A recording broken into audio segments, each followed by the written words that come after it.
Hello everyone. It is time finally for Tier 1 racing action. It is the Misfits Racing League Tier 1 division for the Singapore Grand Prix. And joining me for the action, as always, Unicorn, how you doing? If I'm more than excited for this one. This grid is very interesting. It's shaped up to be quite something. It's not quite just a tier 1 division. We've got someone from just about every division under the sun here, I think.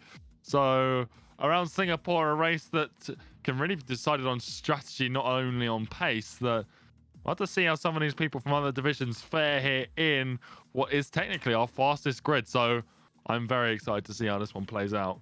Yeah, that's right, Unicorn. A lot of drivers today. Well, I'd say about 4 or 5 drivers in reserve today on this grid here around the Marina Bay Street Circuit. And like you said, we have a driver from Tier 3, a driver from Tier 2, a couple of drivers from the APAC division as well. We're going to be seeing the return of a couple familiar names to this Tier 1 division when we get into this qualifying session. But of course, before we jump into qualifying, we take a look at the calendar as we've seen these races come through now into the 16th round here for Singapore. And of course, next week we head over to the Sochi Autodrome in Russia. Following that, Suzuka for the Japanese Grand Prix, then over to the Circuit of the Americas in the United States. Following that, Mexico, Brazil, Abu Dhabi, of course, for the 22nd round. Massive shout out to our partners, Next Level Racing. You can check them out via the link in the chat on their website for some amazing sim racing rigs, motion sims. They have some wheel stands there as well to help you take your racing to the next level. With that, we're going to jump into now the standings. Now, a couple of the drivers on the standings today not present, and that's okay, but we'll see how the drivers in some of their respective combined constructors teams can do to get points for the squad. But we take a look as Paris leading this championship right now ahead of Valu in second position with Shenjie in third. Ace Ritchie right there in fourth with Alex Bitto behind him, rounding out your top 5 drivers in the championship. Ferrari, Red Bull, McLaren, your top 3 with Alpha Tauri in fourth and Alfa Romeo in fifth. And it'll be very nice to see how these races shake up the standings moving into, well, this race shakes up the standings moving into round 17 next week. But with that, we're just about ready to go racing here. Unicorn, let's talk about the potential for weather here. Yeah, absolutely. It's Singapore, and we haven't really seen it a lot this week already. We've basically had just dry races, a little bit of rain sort of got teased at the start of the tier 3 race, but never really came into anything. It was dry tires pretty much throughout. So I think when you come to Singapore, you expect a lot of wet races over the course of the week. The fact that we haven't had one yet indicates that it's just a matter of time, whether it be here tonight or APAC on Sunday. One of these races surely has to be wet. And I think if you're a tier 1 driver, well, you've only got 5 minutes or so until you find out whether it's going to be wet or dry. But I would be very concerned, because if you haven't prepared for the wet race, then that could really catch you out here, because it's a tight walled circuit. It's obviously a street circuit, and I think it's very likely that we have it here today. Yeah, I think we haven't had it yet. We had the qualifying in the tier 2 Americas that was wet, and that was it. And now we have this tier 1 division. It's potentially, I've seen a good amount of wet running in Singapore, so I'm thinking today is going to be the day. I have my fingers crossed. I think it would be a crazy race if we had wet running, or a dry to wet or vice versa dynamic. But of course, it's going to be an 18-minute qualifying session, 50% distance race. And if you're tuning in with us in the chat, let us know who you are rooting for. We just had a prediction come up, or a prediction result get finished out from yesterday, and now we're going to have a new prediction for today's race. And share that stream. Get your friends, get your family in. Let us know who you're rooting for. We have a great lineup of drivers today. Just waiting on, I believe, one more racer to get themselves in here. And we have a grid with 4 Dutch drivers today. 4 Dutch drivers on the grid today. Yeah, they are sort of, got in obviously the two McLarens. We've got the two Dutchmen over there, but then two of the reserves. We mentioned them a bit earlier. We've got Remco van Putten coming in from the APAC division for Red Bull, filling in for Microlander there. And then we have Rutanius from Tier 3. He's obviously leading the standings over there. We had Neon come over from Tier 2 and win the race. Obviously, he's now got that full-time seat over in McLaren with his teammate Richie, both being Dutch as well. But Rutanius, Tier 3, he's won a lot of races in that division. We'll see whether he can translate that success into something here. Obviously, it's a bit more of a leap from Tier 2 race winner, winning a race in Tier 1, to a Tier 3 race winner.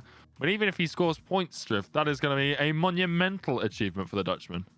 Yeah, I agree. Another driver we have here on the grid today, the Australian of Mikau, most known for commentating Tier 1 for 2 full seasons with me. But before he began commentating Tier 1 action with me, he was a driver in the Tier 1 division, last seen in my home circuit of Canada, driving the Haas, if memory serves correctly, and now back here on the Tier 1 grid the first time for a very long time.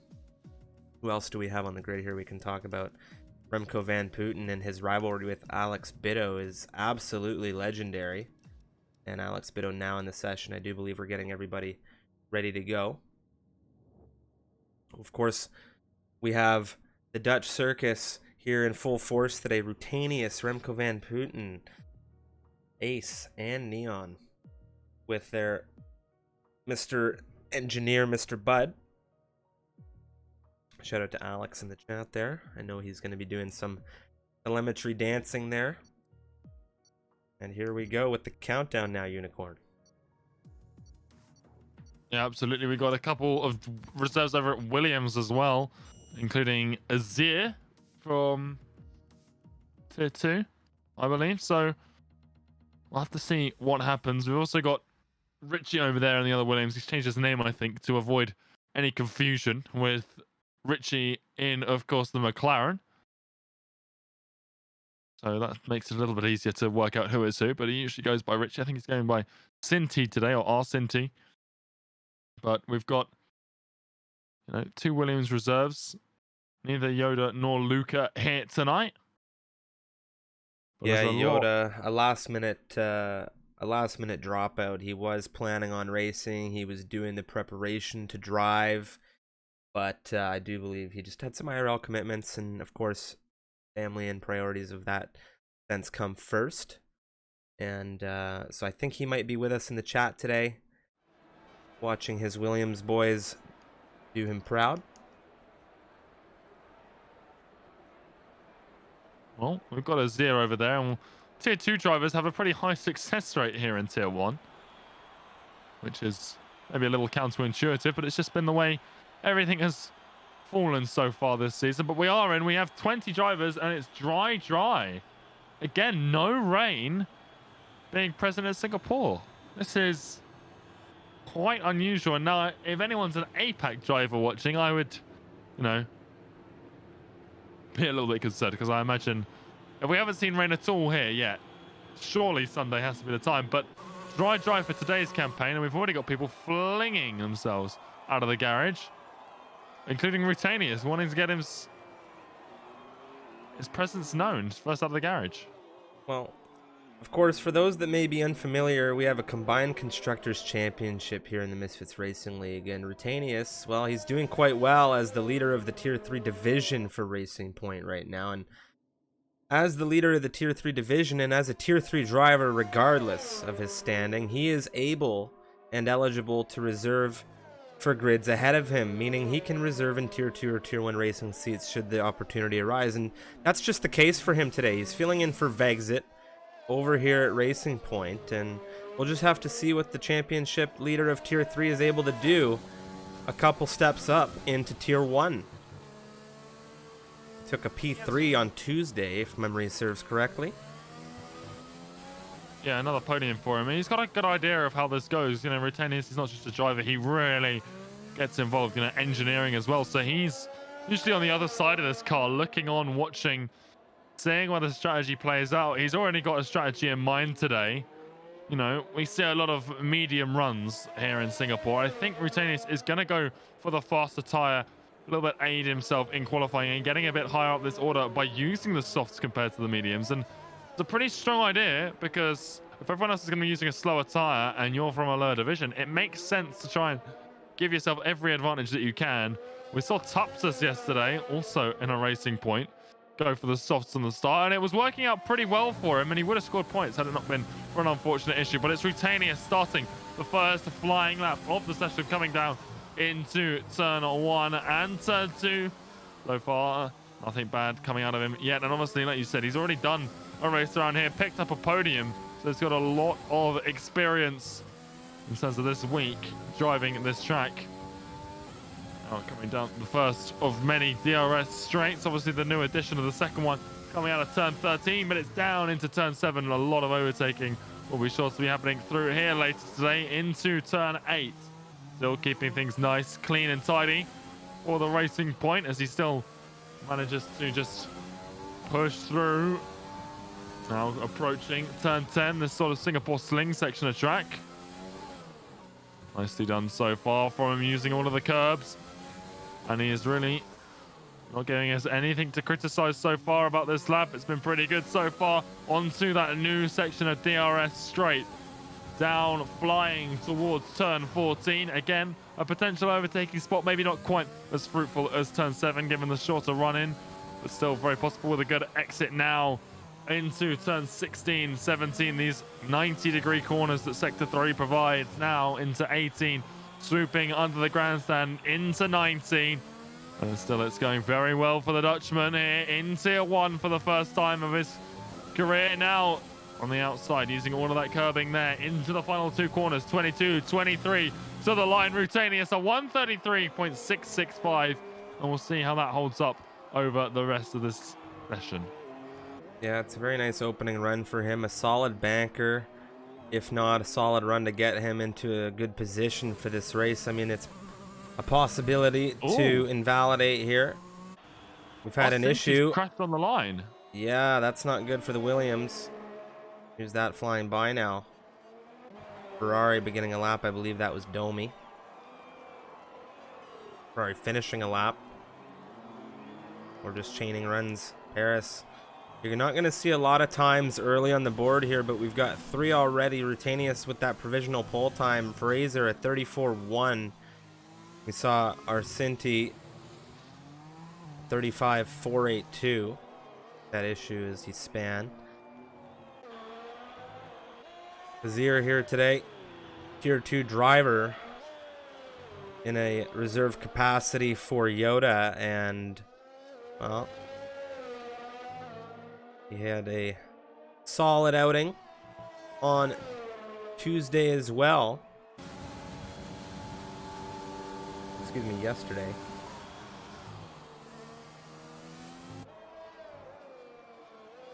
Yeah, a lot of these drivers, they are invalidating their laps just because they want to get onto some mediums later. Someone who's not invalidated his lap time yet is Neon, who just clips the wall coming out of turn 17.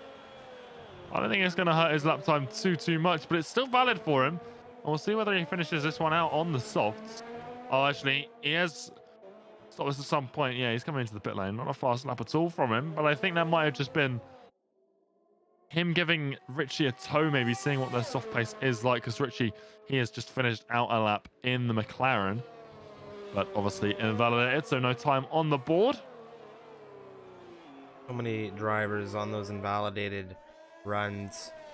Nobody really setting anything proper here. Brain Stew, he's gonna come to the line. Let's see what his run was. It's a 33.349 on the softs, and that would be a pole time here had he not invalidated that run.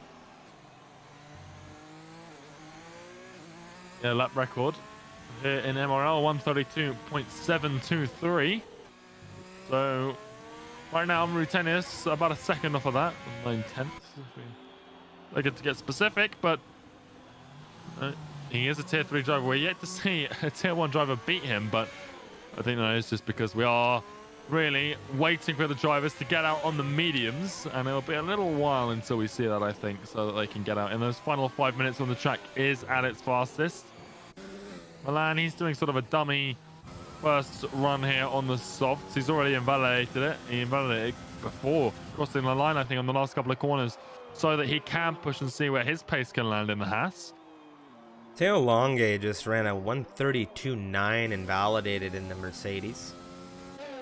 And that is quite a feisty time to be running in that Mercedes right now. So we'll see what he's able to do when it starts to come down to the wire, when we get to that crunch time, if you will. And before we get there, massive shout out to our partners, Next Level Racing. Here comes Milan.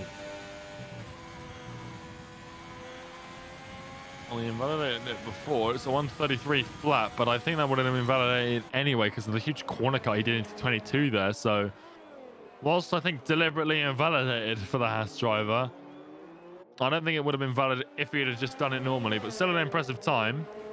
But it still would have been in the 33s, despite the corner cut there. So a little bit of time to find, I think, when he gets onto the mediums. Mikkel right now. Yeah. Bitto as well. Bitto's invalidated. So Mikkel, the Australian APAC division driver, he's on a flyer striff. Yeah, I was going to say Mikkel, he's one of the drivers that I've seen so far without a red track map in Sector 2. And it really piques my interest to see if maybe he's going to come through and try to set himself up with a different strategy call here for qualifying. He's purple through Sector 2. Really well, if good he to does see fall him upon back the here. socks, it's going to be a strong time. There you go. Validates it there. Given the precision to the wall there, I think that might have been deliberate for him. Well, that probably wasn't. A bit of a slip coming out of turn 19. Then he goes into the pit lane. So maybe it wasn't a deliberate invalidation. Yeah, I don't know if it was deliberate. Coming straight into the pit lane, I mean, it suggests maybe that it wasn't. I mean, I was going to say it's really good to see Mick back on the grid. I mean, Mikkel himself, a commentator like us, and somewhat of a strategist. You never know what he might be thinking. I think as well, you know, we've spoken a bit about this before, that sort of plays on your mind when you're in a commentating position in other grids, that when you're being commentated on, or even just sitting in the race, I find myself looking at the track map, seeing what's going on as well. I think it's a different mindset to the rest of the drivers, for better or for worse, but you're always looking at the sort of the bigger picture rather than just focusing on your own race. At least that's in my personal I'll agree with you 100%. So Mick, you know, he might be looking at this. He's not usually on this grid, and given the time as well, he's probably not always watching it, but he's, you know, it's on the YouTube channel, so he's probably seen a fair few of these races, you know, around. So he might have a good opportunity here. He's a consistent driver, P2 right now in APAC, only second to Ben the Bear. He's got a lot of pace in that AlphaTauri. We'll see what sort of points he can score. And Valu right now, he's flying. Well, there's an invalidation as I say it, and he is going to swing that into the pit lane.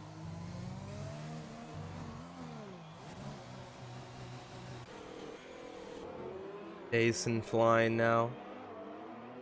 It's very hard to track, okay, a qualifying session when the drivers are deliberately invalidating runs just to give themselves practice without that concern or risk of setting that time accidentally, because everybody really wanting to push themselves onto that medium compound set of tire, majority wanting to do that, I feel. Yeah, Rutanius should be flying, given what he told me prior to the race.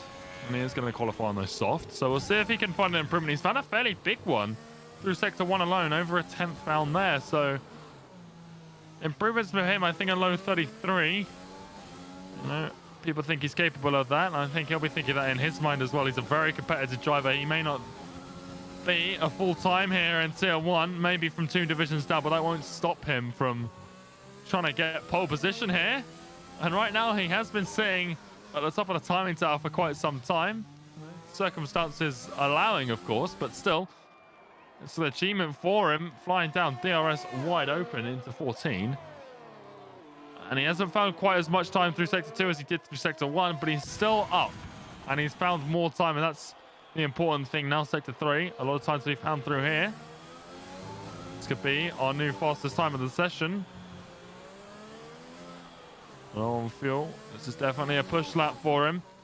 The Dutch driver coming through 2021 now into 22-23 out of ERS.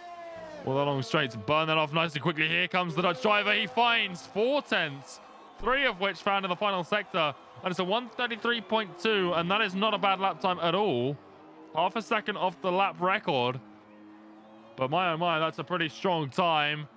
And we'll see what the medium runners, who are now out. Milan is flying, Magnetar as well, and Bitto all on flying laps on the mediums.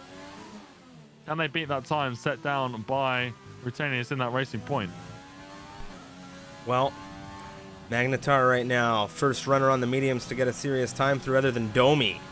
Magnetar goes fourth quickest here. Domi ran his on the medium set. It was a 33.860 from Domi. Magnetar goes 34.0. Who else can we jump on with? You'd mentioned Milan. I'm taking a look at Richie in the McLaren. One of the Dutch circus here, and his teammate Neon in the pit lane right now. Richie to the line, P2. It's a 33.564 on the medium compound tires. And the Tier 1 drivers are starting to really come to play now, and I think Rutenius might be under threat with his pole time there. Well, he's still 3 tenths faster than Richie, who's a championship contender here. He's won the last 2 races here in Tier 1, so still sitting pretty up at the top. Milan, Bitto now, they're both coming through the final couple of corners. Milan will be first to the line. The Haas driver sees himself a 1:36. Bitto a 1:33.6. So Rutenius right now, unless people start going out on the softs like Tim is doing, he might be good for at least a top 10. I imagine it's going to be top 5 and even top 3, Striff.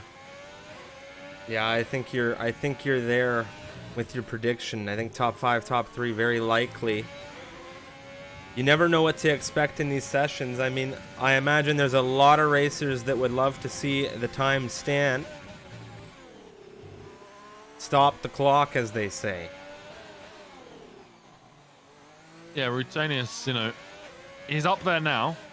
We all know it is because of the softs, everyone else is on the mediums, but strategy plays a big role in this race. We saw Tuptus yesterday. The mediums that Rutenius is going to go on to, provided he does the soft medium. I don't know if soft hards would work, especially given that he is, not a full-time tier 1 driver. I don't know if he'd have the pace to make that strategy work, but the soft mediums, he'd have a pace advantage in terms of tires all race long. And a safety car comes out at the right time, it's going to aid him along in that beautifully. So we'll see what happens. A lot more drivers now out on flying laps. Most on the mediums. Tim, he's flying on the softs in the Haas. We'll see where he can put himself. He is full-time here in Tier 1. 8 points to his name so far. 18th in the standings. But the alternate strategy here, we'll see if it works out for him. Milan coming out of 1021. Milan with provisional pole, ladies and gentlemen, a 33.183 on the medium compound tires. Tim and the teammate in the Haas, a 33.734 on the softs. Rutenius on an outlap. Well, that is an astonishing lap time from Milan in the Haas. He did 2 laps though, so he let those tires get warmed up a little bit. So maybe that's sort of the play here, and I don't think many people have got the time to do that. Freeware's on an invalidated run on the mediums. Not what the German driver wants to be doing. He's got a banker set, but that's on the softs. And he's already out of the top 10, so here we'll have free tire choice if he doesn't improve. Well, I'll tell you, one driver who Freeware is teammates with, it may not be here in Tier 1 on a full-time basis, but it's been on a full-time basis all season long. Mikau coming through Sector 3 right now. This man is not pissing around here, Unicorn. The man from down under coming through out of turn 22 to 23. What's the time coming out of the Australian? It's good for 10th on the mediums. And he's here in a reserve capacity, and this will be a great practice session for him ahead of his APAC race coming on Sunday. Solid time, 34.352.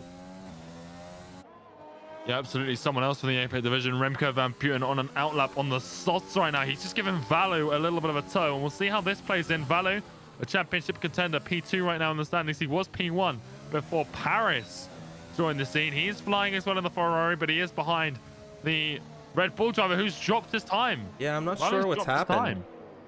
time. Valu, maybe not happy there. Something's gone on, but he's just dropped that lap. Remco Van Putten as well. on and out behind him. Neon, not sure. Ooh, he's got a significant amount of damage on the front end of that McLaren. He's had an issue. The entirety of the front left is pretty well gone. The right is missing an end plate. That is a big incident. That leads me to believe that he's hit like the left-hand side wall at speed and bounced off because he's hit it so fast and hit the right-hand side, either because he's spun and hit it on the same wall, or he's bounced off of the left-hand wall. It's a narrow circuit, so it's possible, and then bounced onto the right-hand side of the track, out of control. So either way, not good news for Neon, who is not going to be able to set a flying lap here because the session shouldn't be desynced today, as we've got a driver hosting the lobby. He won't have time to set a flying lap, and it will be from the back of this grid that he will start this. Paris right now, he is flying through Sector 3, and we'll see what he could do. Championship leader, no time set yet for the Ferrari. Azir, 7th. Flying in the Williams at 33.9. He takes the checkered flag. Matteo Longe says hello on the mediums at 33.719. Paris crossing the line into 3rd position in that scarlet red Ferrari at 33.556. And it's go time for a lot of the racers on this grid. Rutanius is on a flyer, but it's not looking like he's going to improve. Freeware has collected the checkered flag. Will Rutanius find something in Sector 3 right now? The Racing Point here from Tier 3 to the line. He's had a massive snap, and he's had an issue crossing the line. He will not be improving. Another driver to the line now. That was, I believe, Brainstew taking 4th position. Yeah, there's a lot of people still poised to set laps. Both Red Bulls. Valu went round, but he's going round again after dropping another lap. So here we go. He is up. We've got Dayson as well just ahead of him. I think Dayson goes 11th fastest, 8/10 found for him. Where does Valu find himself? A huge improvement.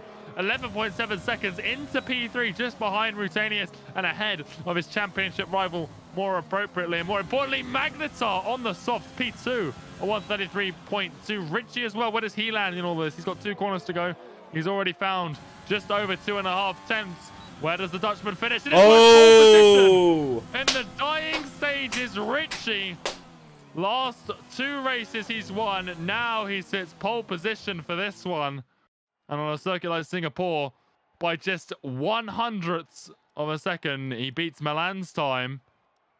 That's huge, Schiff.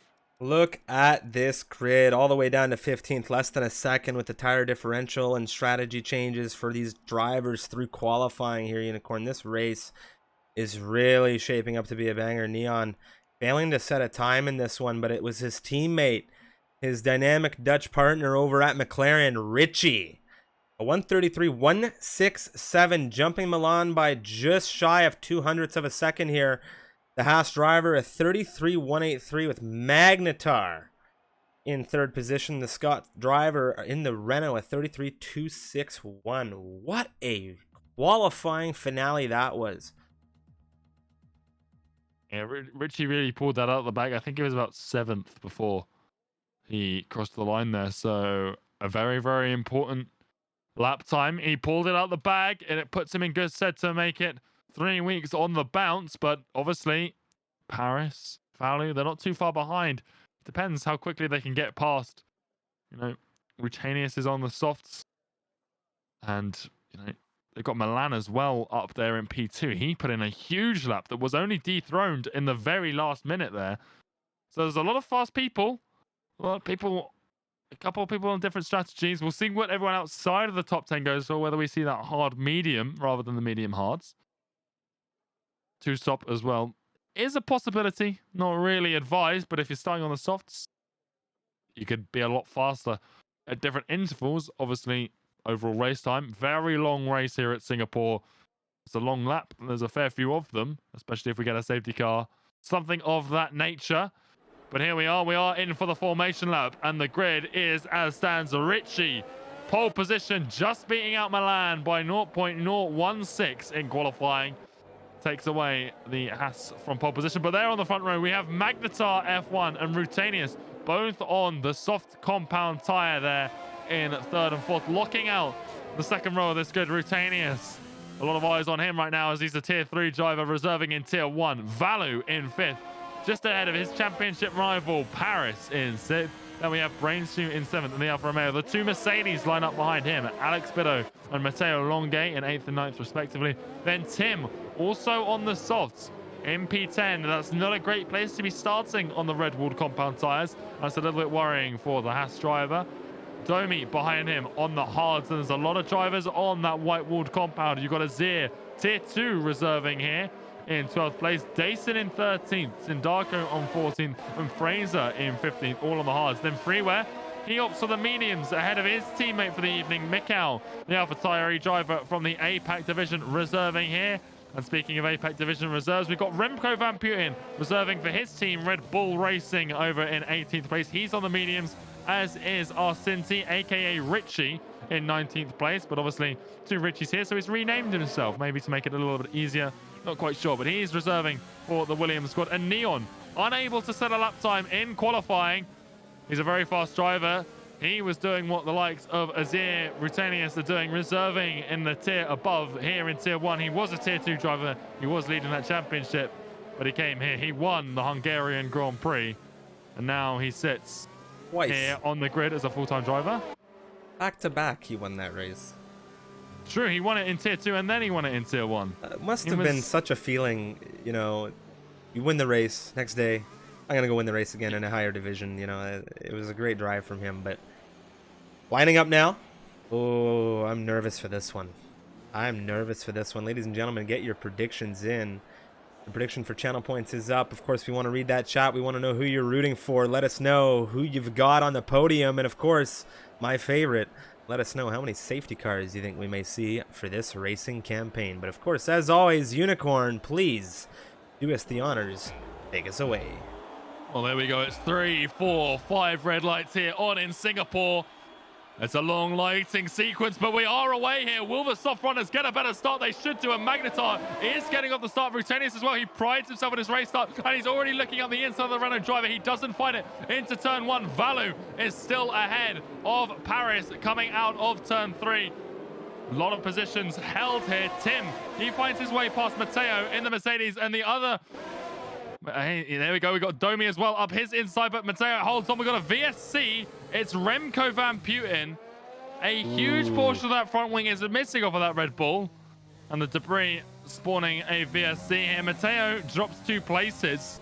Mikkel drops 2 as well, and Remco. I don't know if the 2 Apex drivers came together. It would appear Mikkel has a very good portion on the front left as well, and Remco, potentially getting into a bit of a scrap there, the 2 APAC drivers. And Rutanius now about a second out of Magnetar. We have to see what he's able to do through Sector 2, as Valu was going to be hunting him down very quickly here. Back to Green Flag Racing. Well, if it was Mikkel and Remco coming together, it's not the first time they've came together. I've seen it before in APAC, but I'm sure they'll be looking to sort of get into the pit lane and brush that off as quickly as they can. They would have been hoping for a full safety car, of course, but it was only a VSC, and as such, they've dropped down just a little bit. Everything else holding in a fairly normal pattern. Rutanius, he's got a couple of the championship leaders breathing down his neck, and that's going to be pretty intimidating to see in your rearview mirrors. But he's holding on P4 right now. And so far, not many positions changed on that opening lap. Very calm, mostly clean. Here goes Bido looking at Brainstew. Spaniard versus Italian. Brainstew says, I want the inside. Bido says, I'm going to go around the outside. He's pushed off a little bit here. Bido. Brainstew's missing an end plate. Bido's still around the outside of him. Brainstew holding with that damage. Don't know when Brainstew lost that, but he is missing an end plate, and that could cause, we're already seeing it, a break between him and Paris. And now we've got the time attack doing its usual stuff, and there it goes. Bito past Brainstream for what the game thought was the lead, but it's not the lead. It's for about P6, I think. But it is the Spaniard ahead of the Italian. Yeah, Richie still leading Milan with Magnetar in third position, Rutanius in fourth, Valley holding fifth. Well, for Rutanius and Magnetar, this sort of time that people are losing in the train behind what will be Brainstew, you can see he's already lost a second to Bitto. This is good news, splitting that grid up, giving them a bit more of a breathing window for when they come into the pits on their first stop. If they do decide to go soft, medium, mediums, could be, you know, very, very helpful and really change the game up for them. Freeway getting close to Dason, not actually able to execute the move yet, but he is on the mediums. We'll see if he can get past. The Alfa Romeo drive, we're going to get another yellow flag. It's Cincy off in sector 2. No visible damage on that Williams, but seems to be struggling nonetheless. Crossing ourselves into DRS now. Lap 3 has begun. Richie, Milan, Magnetar, our top 3 in the race at the moment. And the softs dropping off of the mediums just a touch, and Rutanius, Magnetar out of range of the front 2. Value on the rear of Rutanius. I imagine it won't be long before we see the Finn driver start to really put some pressure under the tier 3 reserve today. Here we go. Value. As easy as you like with that DRS right now. Ooh, later on the brakes is Rutanius trying to hold around the outside. A squeeze coming out of the Finn, and now it's going to be the inside for Rutanius. Back through on the right. No, but Paris, he's right there to try and inherit. Paris looked on. He might even go for it here. It's going to be risky. He thinks better of it, but he's watching his championship rival just run away, and he's got Rutanius here right in front of him. Dason Freeway, they do exchange. Freeway now ahead, coming into the Singapore sling. He'll be happy he's got that move done. But back out to Paris. He needs to get past Rutanius here, and he hasn't got the exit at a 13 that you need to take advantage of this short but new DRS straight down into 14, and he's still behind. And he's got Bitto. Bitto's caught up as a whole result of this. He got caught behind Brainstew, who's got damage and is splitting this up, as is Tim. Tim not having the pace around here at all in that Haas. So Brainstew's damage along with Tim really separating the top 7 from the rest of this field, and the top 2 are running away with it even further. Yeah, Paris right now not going to be even remotely thrilled about Value, his rival in this championship, leading ahead of Rutanius now further than a second. He's got Bitto in his rearview mirror, not giving him any opportunity to take any big risks. Here we go up the inside now. Does he get the move nice and neatly done? Bitto. Yes, Bitto wants to get through at the same time. He doesn't want to give Paris an opportunity to breathe. Wheel to wheel now as we come into turn 5. Rutanius on the inside. I think Bitto through on the outside there. Going to be happy to try and hold Paris. Yeah, he needed that. He needed to reel himself back to Paris before he gets away so he can keep DRS on the championship leader. Domi, he got past Tim there in a similar fashion down into turn 7. I think it was the Ferrari driver doing exactly what his teammate just did. Yeah, it was, and it's going to be very good for Domi to get that separation between him and Matteo Longe. Matteo sitting on the rear of that Ferrari for quite some time now, has to worry about the Haas in front of him on the softs, and it'll be a very similar situation for Matteo than it was for Paris. He needs to get through on this soft runner to catch up with this fight. He doesn't want to lose DRS. Someone else, Value, catching up to Magnetar, and if he does, you know, he will have DRS coming onto the start-finish straight. He might not necessarily overtake, but if he gets through into turn 7, bad news for Paris, who's got Alex all on his rear. If they fight, that gives Value just more and more breathing space as Value just gets past Magnetar. Might not be able to hunt down Richie and Milan, but at the same time, he can just run his own race. It might be a little bit boring for him. We won't be looking at him too much with the cameras. Coming out of the final turn now with a run right on the rear of the Haas, and it's going to be wheel to wheel through turns 1 and 2. Matteo gets the move into 10th position. Behind them, Azir and Freeware having a battle. Pretty much identical to the one that you were watching. It was 2 cars side by side. Valu, there he goes, up the Renault, is inside into turn 7. And gotta say, it looked like it was coming now. He needs to put a gap between him and Magnetar, which he is doing, before Paris catches up to the Renault, gets past the DRS assistance. And that shouldn't be too long, but there's already a half a second gap there, so Valu doing exactly what he needs to do. Razor picks up a 3-second time penalty. Cinti has a time penalty too, and Cinti into the pit lane. Again, this could be a retirement early on in the race. Not quite sure unless he's got damage on that Williams.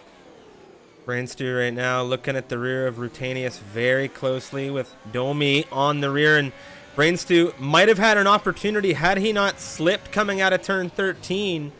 Domi going to try to catch up as closely as he can in the Ferrari. Further down the grid, Tim, Azir exchanging, Freeware looking for an opportunity to get through on the Haas as well. He's going to get that move done. And nicely executed moves coming out here. Cinti, he was pitting for damage. He's gone on to old mediums. Magnetar comes off of the softs into the pit lane, and that releases Paris. But that means Paris won't have DRS down into turn 7, and he might have wanted that to just give his lap time a little bit of a boost. Obviously, the overtake would have cost him a bit. Tim, 5 seconds for speeding into the pit lane. He's getting off of the softs as well, but Rutanius is staying out. We'll see what he's got him. It's really now the cork in the bottle. Brainstew behind him, Domi as well, Matteo too.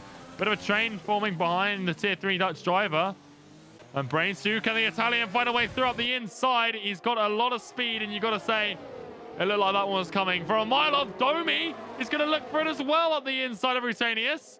And Rutanius, he's trying to defend up the inside, but instead loses another position to Matteo around the outside of 8. He loses 3 positions in 2 corners. That's you gotta say, it's time to get off those softs. It's time to get off those softs, and I'm going to call that a tier 1 baptism right there. That was something to see.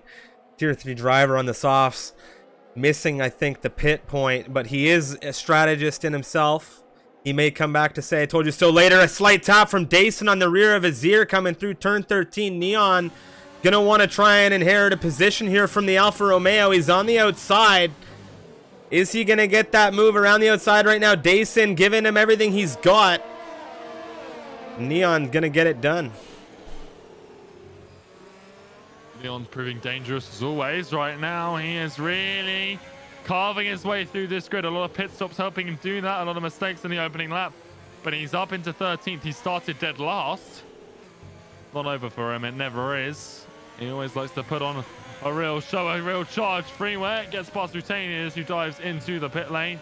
Avoids the 5-second penalty for speeding. We'll see what sort of tyres he goes on to.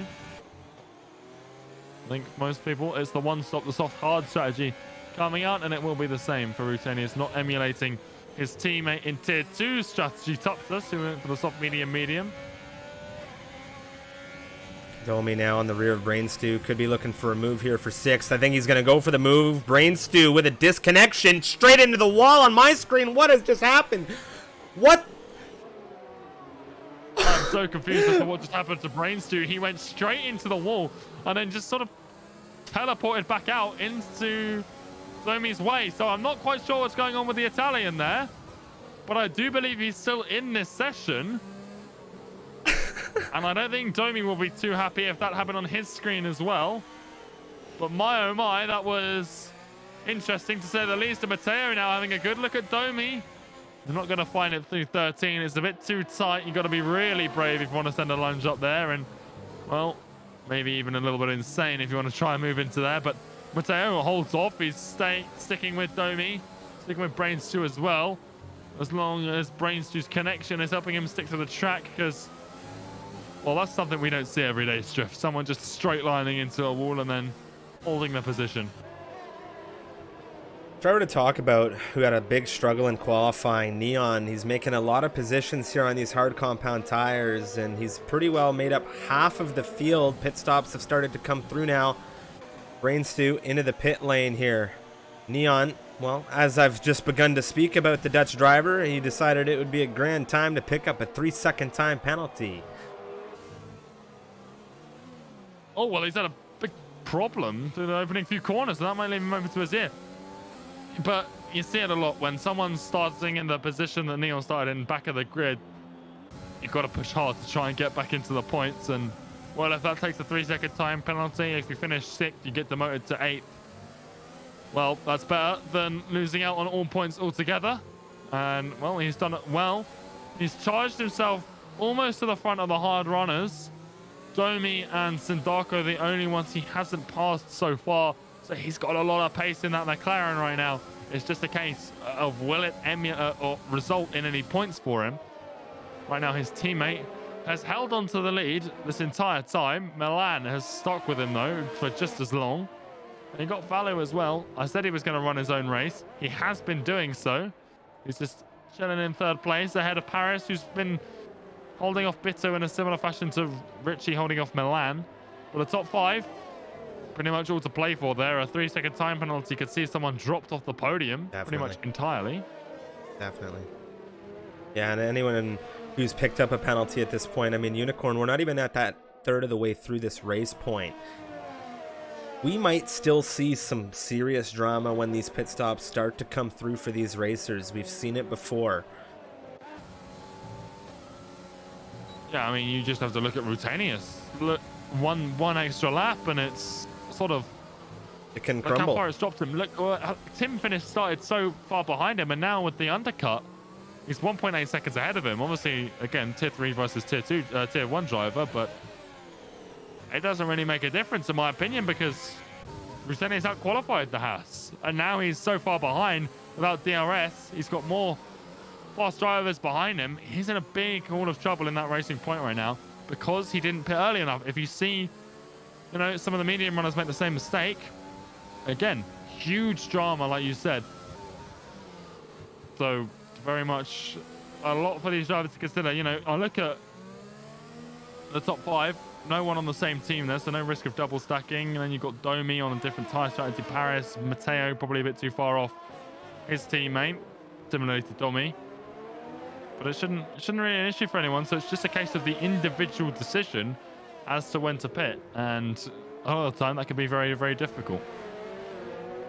Yeah, I agree with you. It can definitely be difficult. Milan, Richie, they're just holding station in this fight for lead of this race. Value kind of in his own world here. He's got 2.7 seconds of separation between him and Milan, and about 2 seconds behind him to Paris, which is a little bit of a comfort, but he's going to come in now. Value on the way into the pit lane here from 3rd position.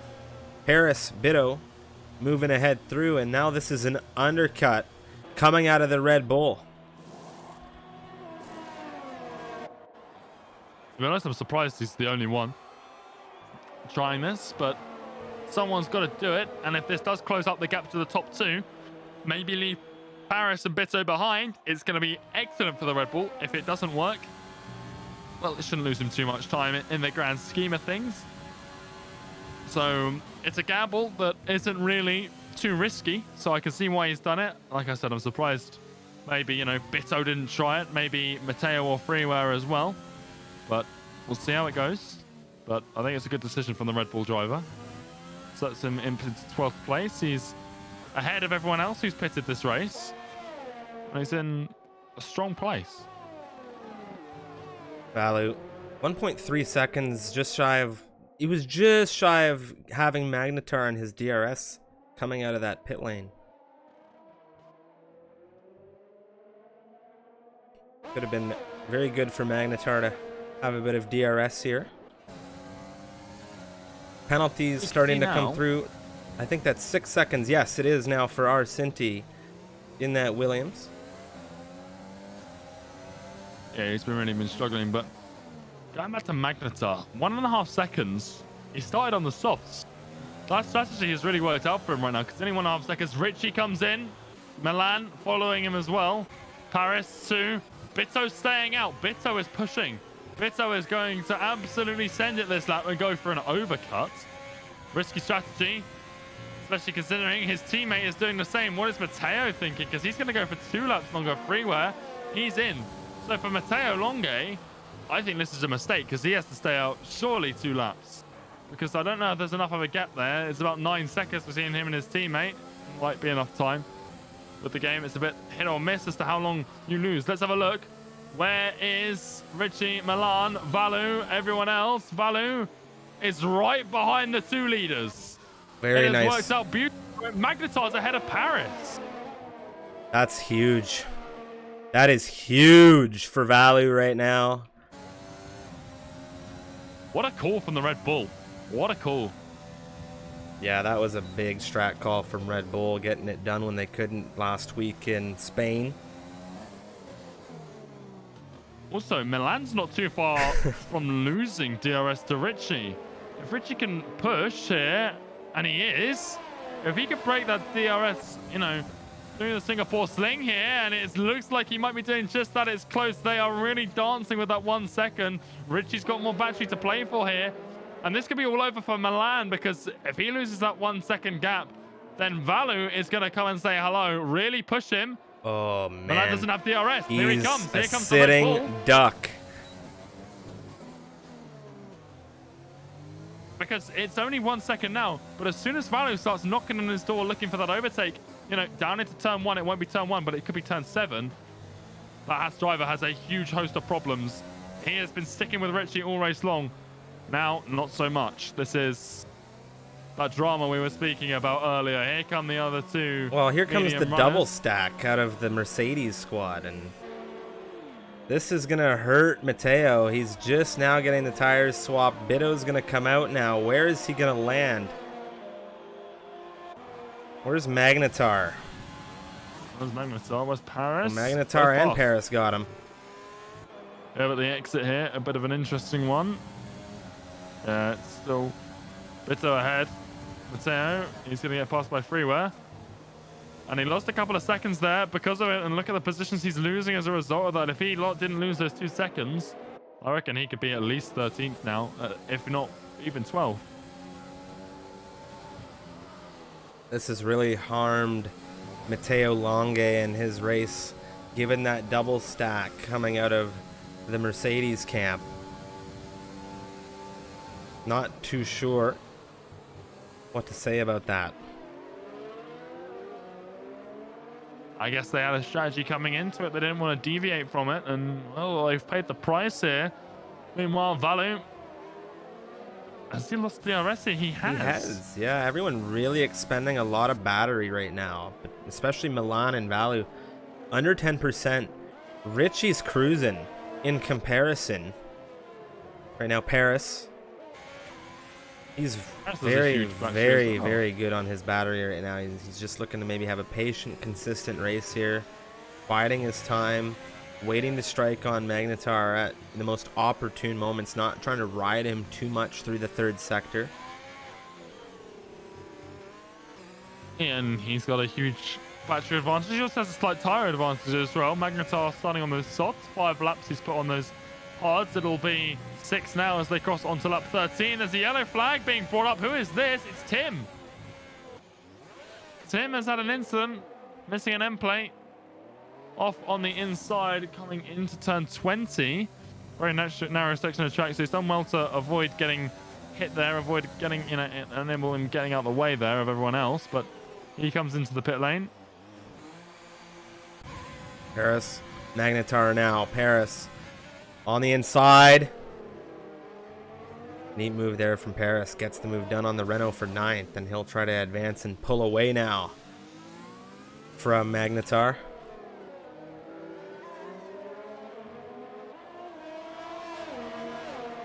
Yeah, the strategy, they did exactly what we wanted it to do. Really just... The strategy so far, all throughout this week, not just tonight, has been so dramatic, but tonight it's been really potent in providing a lot of action, but it's also sort of robbed us of some of the on-track battling that we were seeing, because some people have executed the strategy so much better than others. We'll just have to see how the rest of the race pans out, because for a lot of people, they're already on the tires they're finishing this race on, and we're only on lap 13. Really, the top 5, whenever they choose to pit, that's when things are going to heat up once more. But there's a fairly big gap through a lot of these. Neon is putting Sindako under a little bit of pressure. The Racing Point in P2 right now. Bitto as well has caught up with Magnetar within that 1 second range for DRS, and I imagine it won't be long until we see an overtake coming out of the Mercedes on the Renault.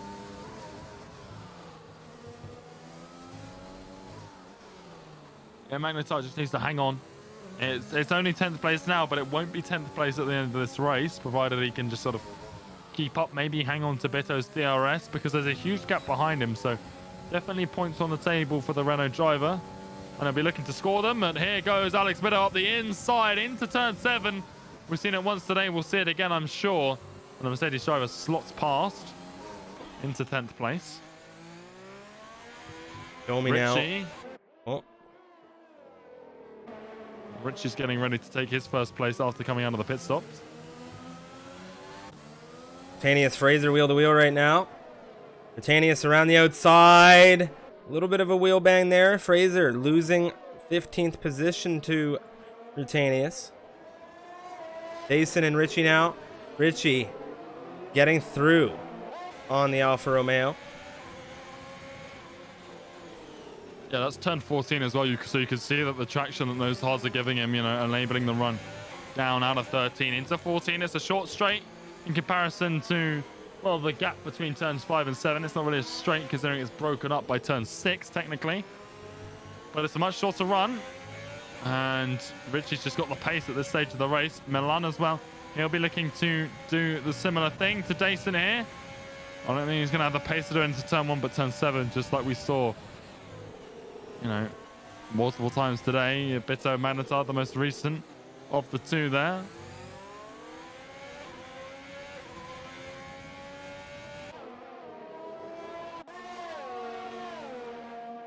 He said it in qualifying, and we've seen it over and over again. Turn 7, really the biggest hotspot for overtaking. However, Milan still not able to pull the trigger there. Dason just holding him off.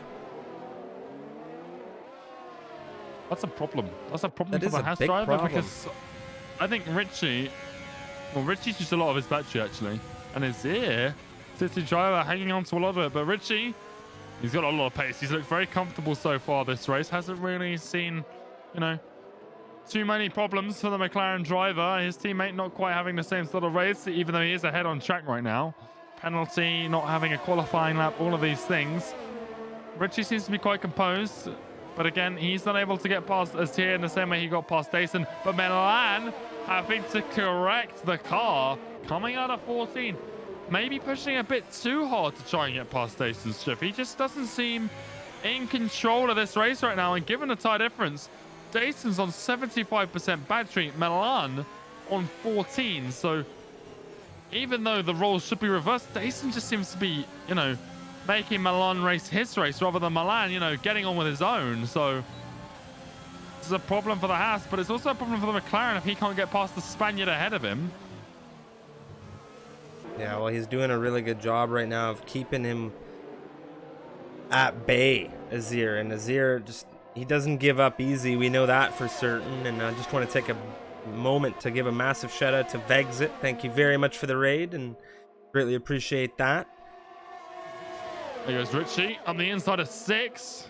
You know, we usually say 7, but he's got it done through 6. And Milan fails to get past Dason, and that is excellent news for the Dutch driver because, well, his next opponent is his teammate, who shouldn't make it too difficult if he does catch up.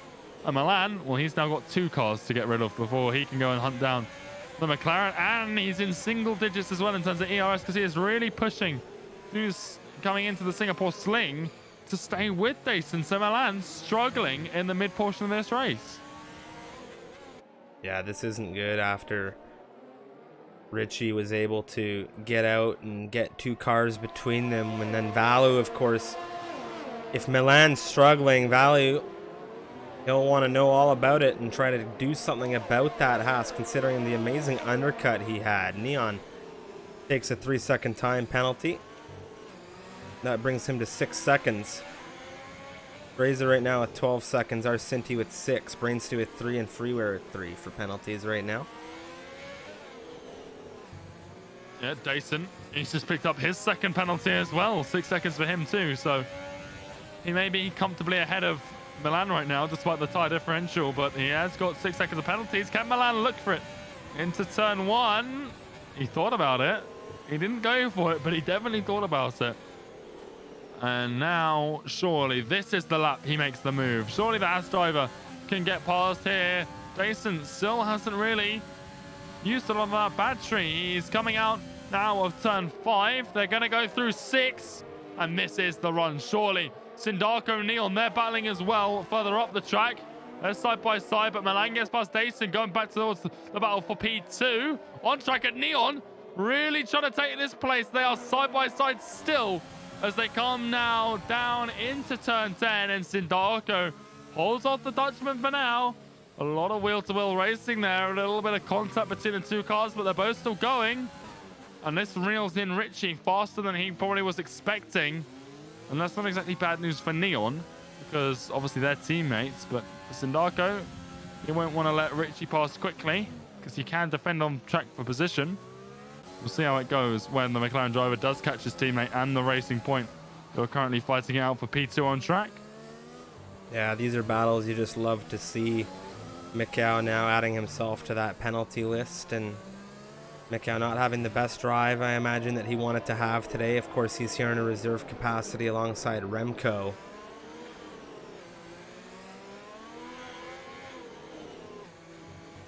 Balu. Neon's into the pit. Domi as well. So both the hard runners now coming in. Quite early.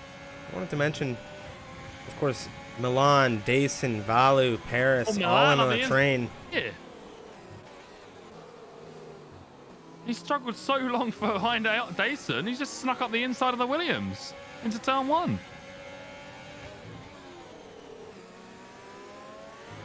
Ooh, a bit of a snap there for Dason, and he just wants to make sure that he gets that fixed quick. And Azir, Dason, well, let's just see how long Azir and Dason hold up Valu in Paris. We'll see if they give them the same issues they gave Milan.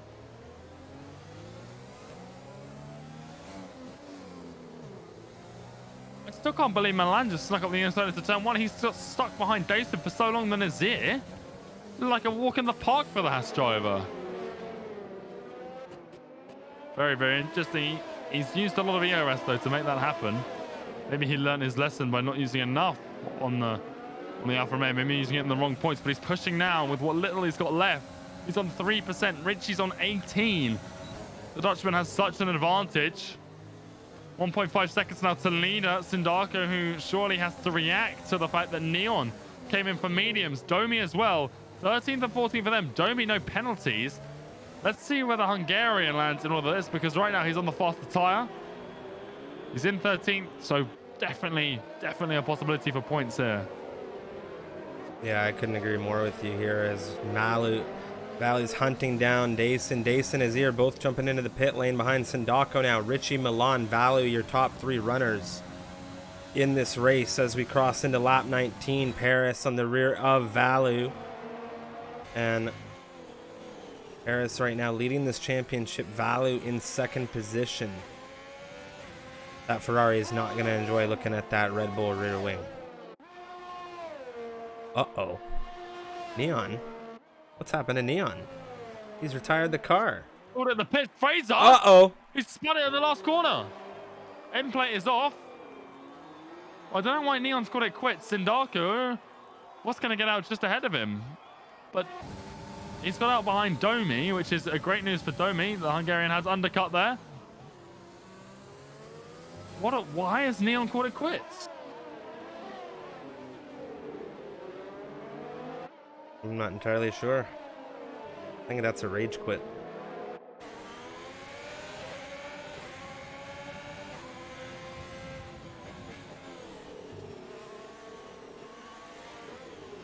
Coming across in the chat, not happy with damage to his car. We've had to pit again. Paris now putting Valu under a lot of pressure. He's back behind his championship rival Fraser. Has had another issue. The Renault driver now really struggling on lap 19. 14 lap old mediums he's on. He needs to get off of those pretty quickly. And for a fresh front wing as well. Bitto, he's dancing on the 1 second range. The battle between Paris and Valu could help him claw down that gap again. to the British driver in the Ferrari.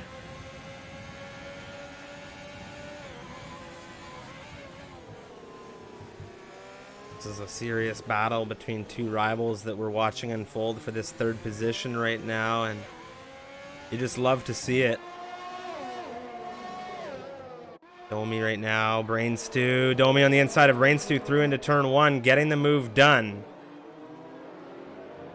Paris now on Valu, looking for it around the outside of 7. Here he goes. Later on the brakes for the Ferrari, and just about squeezes past. And that is excellent news, not just for the race in hand, but for the championship as a whole. He leads Valu right now by 32 points. And now it'll be an extra 3. It'll be 35 if it was to finish like this. Oh, Matteo gets through on Freeware. Freeware loses the rear with a snap and loses 2 more positions. Domi and Brain Stew get through as well. Matteo now, Domi. Oh, there's contact. There's been a collision. There's debris coming off on circuit. Wheel to wheel coming through sector 2. What's going on here? Brain Stew on the outside of turn 13 right now. Freeware on the exit, looking for a move on the Italian. It's tight. It's tight coming into turn 15.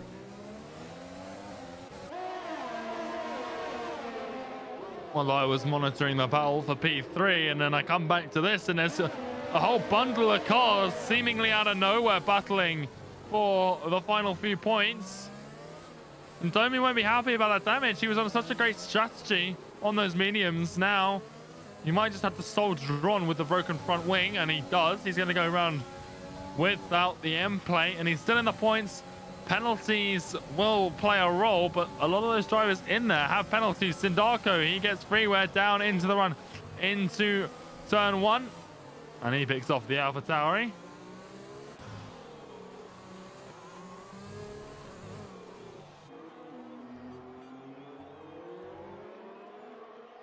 What a crazy bit of racing. Bitto on the rear of Valu, who's dropping off of Paris, and he has a penalty, so all hopes of a podium seem to be slipping through his fingers. Who is that? Cincy has had a problem.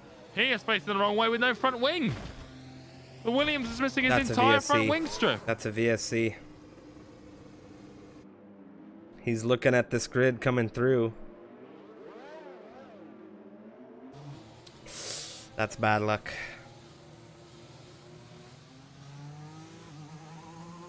My oh my. He has been really struggling all race now. No front wing, and well, he just about gets it stopped for 14. DRS re-enabled. We are ready to go racing again. Letting past the Renault of Magnetar, I believe that is.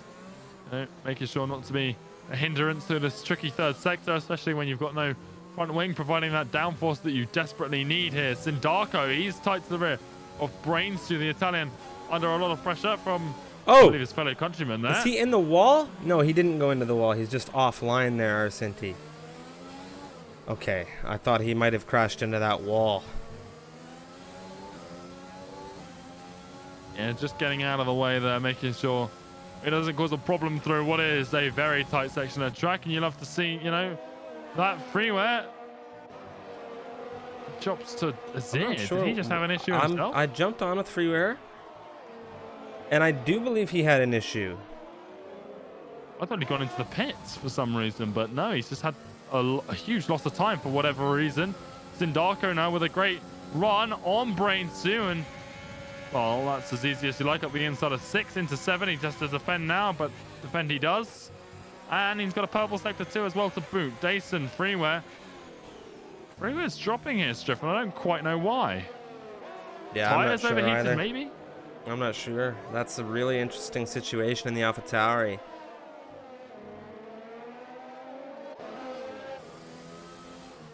Well, not been a good evening for them. Mikau having that lap 1 incident. Kept him out of it. He's 25 seconds behind Rutanius right now, who's sitting in 14th place on 14 lap old Haas, the tier 3 driver. Well, he hasn't quite had the pace drift, but he's certainly stayed in it. He's got the mentality, and if there was a late safety car, look at the penalties that we see. he could still score points here. It's definitely on the table for him. He's having a good race considering how far down he is in terms of division. Tier 3 versus Tier 1. He's doing well for what he's been handed to him. Sindako, he's not done. He's just got past Brainstew. He's now looking at Mateo for PA, and he's looking to follow through with these mediums. Domi's got damage, so really, Sindako on the best sort of tires, strategy, car, whatever you want to call it right now, the fastest on track. And no penalties as well. Could be brilliant news for the Racing Point. We'll see where he lands at the checkered flag. Lap 23 of 31. And Freeway now is into the pits.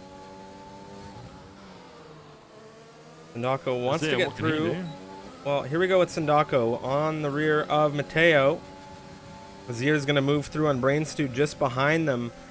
And Azir doing what he can right now to catch up with Sindako. He's doing a very good job of it. Mateo slowing down Sindako enough that Azir has been able to catch the pair of them and dispatch Brainstew in the process.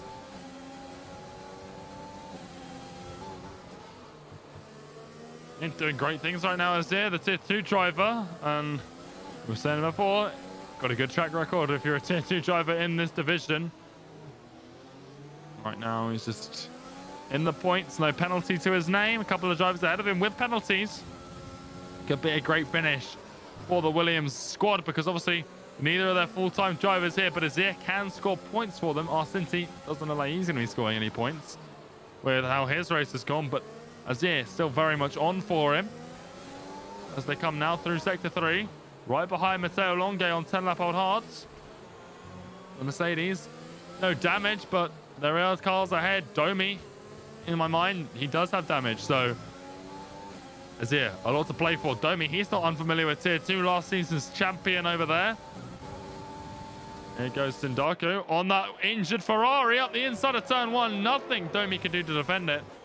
And through he goes. Brainstew, Dason, the two Alfa Romeos, they switch positions in 11th and 12th. Brainstew down into 12th. His teammate Dason up into 11th. And Bitto's closed onto Valu as well. It's all kicking off in the late stages here, Striff. Yeah, most definitely. Azir now, he's finally got that opportunity to pull the trigger on Matteo Longe, and he's going to pull that trigger into 9th position for the Spaniard. Matteo holding the rear of him quite well, coming through into the next right-hander, but of course, that's Azir on the much fresher rubber, looking to catch up with Domi now, to then further his position in this race to try and catch Sindako. Domi dropping. He's got that damage and the penalty, as you mentioned.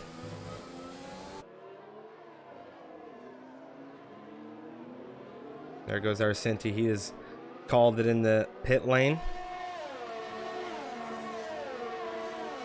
Oh, tough race for him since this sort of kicked off, and not surprising to see him call it there, but he gave it a good shot, stayed in it for 24 laps. Now, unfortunately, it's over for him. Fraser, he picks up a 3-second time penalty. He's not had the greatest race either today. He's had his fair share of issues. Bitto, huge quarter cut coming through 22 to pick up a 3-second for him, and that is his first of the session, but that puts him on equal terms now with the Red Bull ahead of him, and it's great news for the likes of Paris ahead, who's already got 2 seconds, but gives him a nice safety cushion now. If he picked up 3 seconds, it wouldn't do anything to his time at the end of this race, or position, I should say. Dason up the inside of Matteo Longe into turn 1. Alfa Romeo driver just sneaking through there. Dason in a very unique position here tonight, Unicorn. 15 seconds in penalties for the Alfa Romeo. Azir now. Domi trying to hold everything he's got here. Azir just trying to find his way around the outside of the Ferrari. Deep. Domi. Is he going to get back through? Azir says no. Wheel to wheel. Azir. Domi. Domi with a little bit of damage. Domi in that Ferrari not wanting to give up 8th position. And this is not what Azir needs, because Azir wants to catch Sindako. Look at that gap to Sindako fall. Domi's now fallen right into Dason's hands. He nearly let the Brit through, and now he's got a big problem with that Alfa Romeo on his rear. Mikhail Freeware, the two AlphaTauris, they exchange places. Freeware on very fresh mediums to the end of this one. But Domi put up a big fight there when I don't know whether he should have, because he used a lot of battery as well. He could have just sort of considered the place, use that battery elsewhere. We've only got a few laps left, 5 to go. As the Hungarian defends now against, you know, the sister team, the Alfa Romeo versus the Ferrari, both Italian teams, of course. And Jason right on the rear of Domi. He was struggling. You could see it with the way his car is moving out of the corners. It's a little bit less control than he would like. He's missing that front left end plate. He's defending to the inside, but Jason's going to say, I'm going to take it anyway. And through into turn 1 again for the Alfa Romeo. He is really liking that move. And Matteo Longhe, the one who fell victim to that exact move last lap, is going to look to follow through and take Domi just as Jason's done for that final points position. Penalties though. Matteo 3 seconds, Domi 3 seconds, Jason, he's got 15, sir. Yeah, that 15 seconds is going to hurt him massively. Absolutely massively. Milan breaking down that gap to Richie ever so carefully right now. It was 1.6 a few moments ago. Now it's 1.3. Richie, not a lot of battery right now. Milan and him even on battery. Both drivers spamming every straight, it would seem. Trying to break away from one another, create and maintain that separation. And I have to say, if Milan gets within DRS, Richie's worse off than the Hask because he won't have it.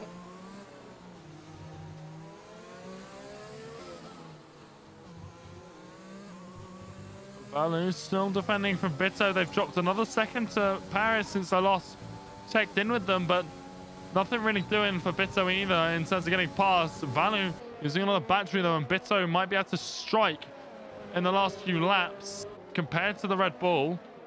We'll have to see how it ends, but battery right now, 10% difference between the two in Bitto's favor. Fraser, another 3 seconds for him. Not going well for the Renault at all.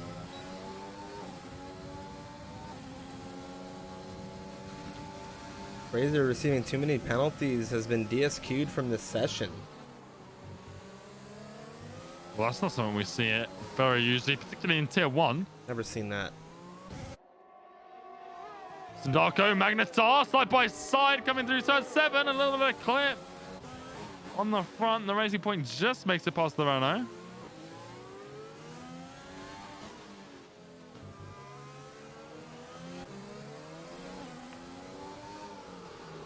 So many battles just starting to come through in the end of this race. 27 out of 31 laps have gone by. Well, 26 out of 27. We're on the 27 lap.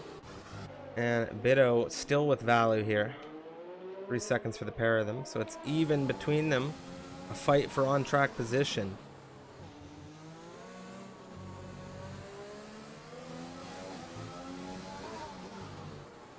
Closing few laps. Still a lot of points on the table for some of these drivers. But for Richie, still holding on to the lead of things.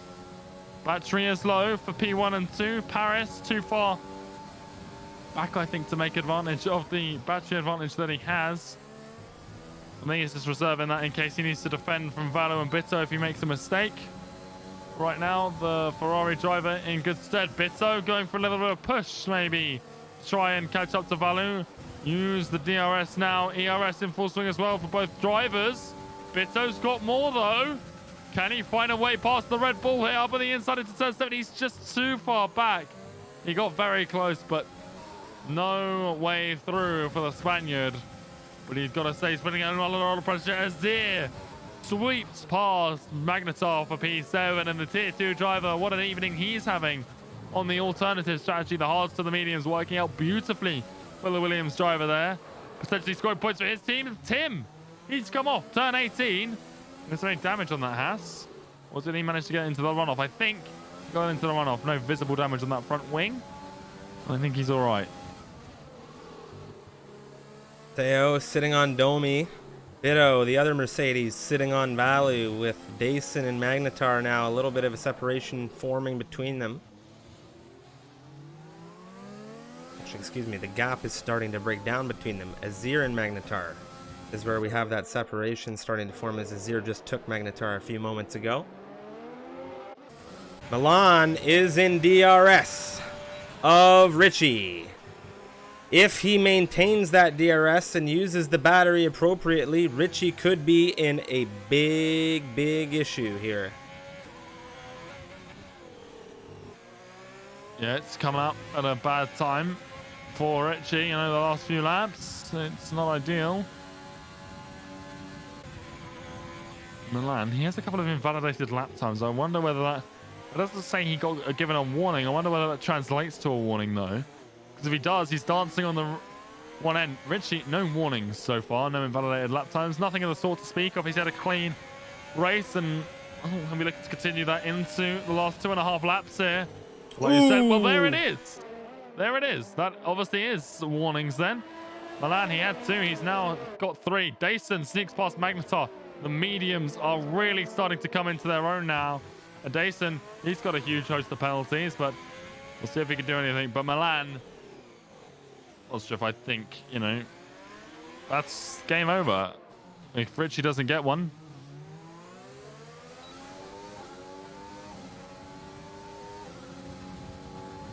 Here goes Bitto on the inside with a major lunge on the Red Bull of Valu here. Ooh, that's not going to be the move done for him. Valu says that's not going to be on, my friend.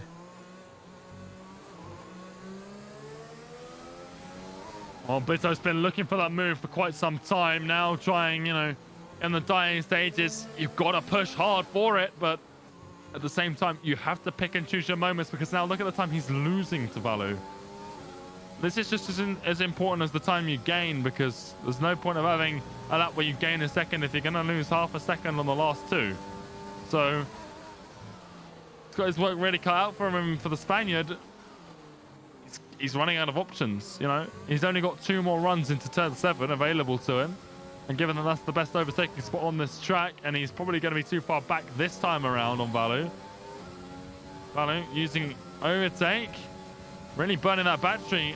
Bitto knows he will be doing so and isn't using his battery, so this is giving him a little bit of advantage. And the Spaniard, well, that might have just been his magic ticket to 4th place if he can get close enough and stay close enough next lap to make the move next time. But it's going to be close between them. Richie's still in lead of things on the penultimate lap, but he doesn't have a penalty, so whether Milan gets past or not, it should be P1 for him. But well, there's still 2 minutes to go pretty much of this race, and 2 minutes is a long time to be able to make a mistake, especially after about an hour of no mistakes.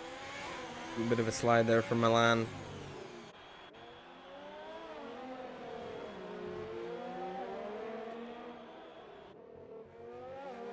Milan with that penalty really showing you how important it is to try and keep yourself as clean through the race overall.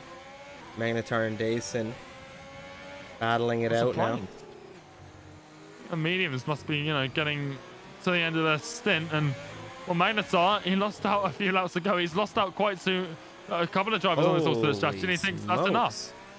Unicorn, I gotta tell you, we're on the final lap of this race. We got a Dutch driver leading things, and Jarno Opmeer, ladies and gentlemen, the Formula 1 Esports World Champion, has just rated us, and I have to say thank you very much, champ. And we have Mr. Richie here in the McLaren leading things in Singapore for the Netherlands right now. So welcome in, everyone. My name is Striffium. Joining me is Unicorn, and it's Tier 1 MRL. Yeah, the last lap as well, and it all comes down to this. Richie, he looks pretty safe for the lead. Can Bitto do anything about Valu, though? They are both on a 3-second time penalty, and the Spaniard, he's been saving the battery to this very last moment. The dying stages, can he find maybe into turn 14? He is so close to the rear of that Red Bull. And here he goes. Look at him swinging wide. He needs the exit here. He needs it. And I think he's got it, Strip. I think he's got it. DRS, ERS for the Spaniard. He's looking for it around the outside as they run down into turn 14 on the last lap. Valu late on the brakes. Alex looking for the switchback in that Mercedes. He's burning the advantage he's got in that ERS down the inside to 16. They're off the track. They're fighting for it. And Alex sneaks past for P4. What a move. He just about retained it all. Richie wins. Milan P2.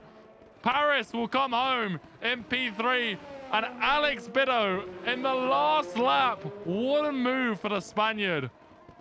That was Perfectly beautiful. timed that. That He was retained his match speed the lap before, and my oh my, he deserves that P4. That was a very good, well-executed move from Alejandro there. You love to see it. Richie for the Netherlands, for the McLarens. The race win here around Singapore. Milan will finish second position for Haas, with Paris in the Ferrari collecting third position. For a point. I'm not sure. It's going to be close. I think in terms of penalties, sliding around the last corner. Oh, it's not going to be... An amazing race here. An amazing race. We're going to have interviews in just a second. And a raid, of course. And just a huge shout out to everybody that's come through the stream. Massive shout out to Mr. Yarno Otmir. Thank you so much for the raid and welcome in, everyone. Greatly appreciate you visiting us here in our league. That was absolutely crazy. Bitso on that last lap. Not exactly the most traditional way to make an overtake around Singapore, but he certainly made it interesting. And P4 from 8th on the grid. He'll be happy with that one. Paris as well. He'll be thankful that Bitto made that move because it puts Value down into 5th. Paris in 3rd, the championship battle, especially with Shenji not being here. The biggest problem for Paris. Richie, 3rd race win in a row for the Dutchman. Walks away with this one with another 25 points. Yeah, it was tight between Richie and Milan for the entirety of this race. Milan doing a very good job in the end to catch up with the Dutch driver, but it was that 3-second penalty that was really kind of a rifle round into the foot for him, hurting him in the end. Richie with a bit of a cushion to the line there, which was fantastic for him as far as the penalty was concerned. Just a solid, consistent drive. He started it on pole position. He had a fast lap of a 38.542 here in this. He had that solid one-stop strategy. We didn't see any safety cars in this race. I think we had one VSC in the whole race. Couple retirements. Not too much drama. Fastest lap in the campaign, a 36.143. That was from Tim in the Haas after multiple stops. And a couple drivers not having the best campaigns so far in this season. But next week we will be back, of course, around Sochi. It'll be the Russian Grand Prix, and we have a ton of racing coming up still this week. We have the Formula 2 racing and the APAC racing on YouTube this Sunday, with a ton more racing for all of the divisions around Russia next week. But of course, time for some interviews. Unicorn, fantastic race. Fantastic. Yeah, absolutely. The action around Singapore, a lot of the times it happens in the pit lane, the pit strategies. It did that today. We had a lot of drama, especially in that first pit window for the guys who started on the mediums. We saw a couple of undercuts. You know, Valu, what an undercut he had. Didn't quite work out for him in the end of things, but it worked out greatly in the first stint. You know, and Milan as well. What a performance he's put in to take P2 here. Second on the grid, second in the race. Richie as well. Pole to win again for the Dutch driver. He has been on a great run of form. It's not the first Dutchman we've seen on a great run of form. This time it is, of course, Richie. Last time we saw it, it was Neon starting to dominate in the tier 2 scene, and then made his way up here into tier 1. But for Richie, I think he'll be very happy. Hopefully we can get an interview with him in just a moment. But a great race from these guys. Great strategy calls. You know, Sindarko 14th to 6th. Bito 8th to 4th. Some great positions gains. Azir, the tier 2 driver, 12th to 7th. He put on a stunning performance yesterday. Evidently helped him out here to take away a few points for the Williams squads in absence of course, both their drivers, both Yoda and Luca, missing from this one today. But a great performance, and fingers crossed we get a couple of interviews going in just a moment here. You can see Milan and Richie ready and waiting. I wonder if we can get P3 in Paris as well. I don't think we can at the moment. Well, we'll start with Milan. Milan, hello, and well, congratulations on a podium finish here around Singapore. It was a very consistent race for you. You held on to Richie for quite some time. You had that penalty as well. Why don't you talk us through your race? Hello everyone. Yeah, thanks.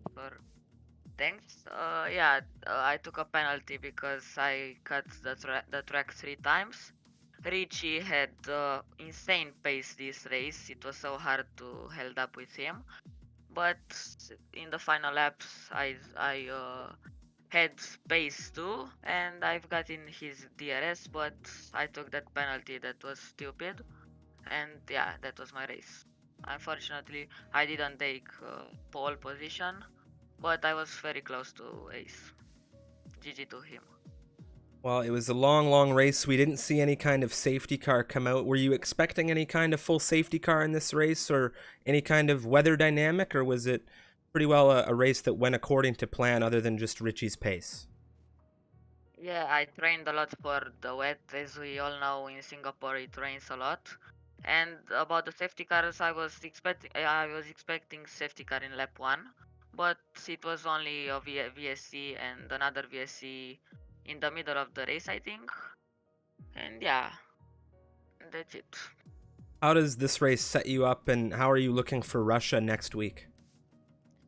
I will practice more for Russia then, and I hope next week I can beat Richie and Paris. Yeah. Well, congratulations on the P2 Milan, and we'll hopefully see you here in the commentary booth again next week. Thanks. Bye. Bye. Next up, we didn't have him immediately, but we've got him now. Mr. Paris, congratulations on a third place finish. Another podium for you, sir. A very long race. Why don't you give us your thoughts on this 31 lap campaign around the Marina Bay Street Circuit? So what, the race plan to start off with, in fact, I was going to do something different and maybe go softer hards, but after seeing what everyone else did, obviously decided the mediums were the better option, put in a decent lap. But unfortunately, we were siphoned off by two soft runners to the front too. So during the first stint, they just broke away, and I put in a solid second stint to pass value and grab myself a P3. Was there, I mean, you had a really good race with value. I mean, when you're in close proximity to your championship leader like that, not leader, but your rival, we'll say, because you're leading this championship, of course. But when you're near your rival on track, is there a certain mindset that you take? Is it the same? You keep the same consistent mindset, or do you approach that driver differently? That's a question that I haven't had a chance to ask you yet this season. I think, well, to be honest, I have one more like driver by driver, because you know there's some people that like you can race really close with, and I just have full confidence. Like when I race value, I have full confidence that I can like give him less room than others, because I know that like he'll keep full control of the car, and we can have some really good racing, like today, for example, around the street circuit. Yeah, well, that's good to hear. You definitely had some good opportunities and some awesome overtakes. We saw that move with you and Value, and I believe it was turn 7, and just a solid race today. How does this race set you up for Sochi next week? Obviously by extending the lead, I give myself some more strategical options. So I wouldn't necessarily have to do the main strat in some races. Maybe not Sochi, because soft to mediums is pretty concrete there, but maybe something like Mexico, where I could throw a spanner in the works, maybe go on the alternate strat or something like that. But it does put me in a good position for next race. Well, great to hear it, Paris, and good luck to you in round 17 around Russia next week. And well, keep on going with the good finishes that you've been having, and good luck. Thank you very much. That was Paris, ladies and gentlemen. He finished third in the race. We heard from Milan before him, and now last but not least, we're going to be hearing from the winner of this race. It is Richie, the Dutch driver who started on pole position. And of course, Richie, from me to you, sir, congratulations on a very consistent performance. And Unicorn, I'm going to hand it off to you, sir. Well, Richie, congratulations again. It's another win, 3 weeks in a row, your 4th podium in a row. That one's got to feel pretty good. How are you feeling? How was that race for you? It was exhausting, as I predicted. It was yeah. I didn't have time to chill because Milan was, on my close by me, so I had to just keep pushing the whole race. Luckily, no safety car to mess up my strategy, so it all worked out pretty well, pretty good. We saw before we get to the race and that sort of battle with Milan, it also started in qualifying Milan. who was sitting on provisional pole for quite some time. You didn't really have a fast lap set. You were in about 7th place, I think. And then I think in literally the last 5 seconds, you just come in, steal pole. Was it always, obviously the mediums are the tire to start on. Was it always your intention to go as late as possible? No, actually, no. I wanted to do a lap at around 9 minutes, and that wasn't the best lap. I think it was a 0.5. So I just thought, just go in again, same tires, see what, if we can at least improve. Because while I was on my lap, like Jeff, the in-game Jeff, was telling me drop down to P7. So it's like, we gotta just send it. Like, don't care. Managed to get P1 like by 16 thousandths, I believe. So yeah, that definitely helped the whole race, starting from P1. Obviously, didn't have any traffic, or managed to get by Dasan and I think it was Sindako pretty fast, and Milan was kind of stuck. So I could have kept him out of DRS for as much as possible. And then I think at around lap 28, I had a couple of X bikes, but he got back in DRS. But then I think he got a penalty the next lap. So yeah, just managed to keep him behind. I didn't want to let him in front, like, even though he had a penalty, just in case. So just kept pushing all the way through basically the whole race.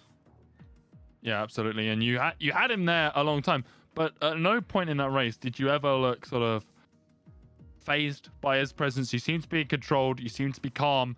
You just lap after lap consistent. There was no warnings, I don't think, at all for you throughout the entire race. We looked at the penalties. So exactly, 0 warnings. So for you, that just seemed to be so composed. And 3 weeks in a row now, how does that, surely the confidence is an all-time high now. How does that put you into stead going into Russia next week? And also, this puts you in P3 into the standings, so the championship as a whole. I think Russia's also on these tracks. You want to just dial it down that little bit so you don't get any penalties, and just keep it consistent, keep the pace up, and they can try and do that next week as well. Gotta start practicing, and hopefully we can get another one. Well, consistency has certainly been a strong point for you so far, especially this month. 3 wins in a row.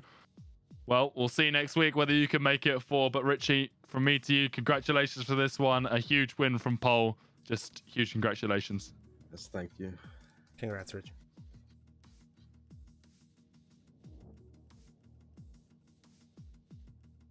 There we go.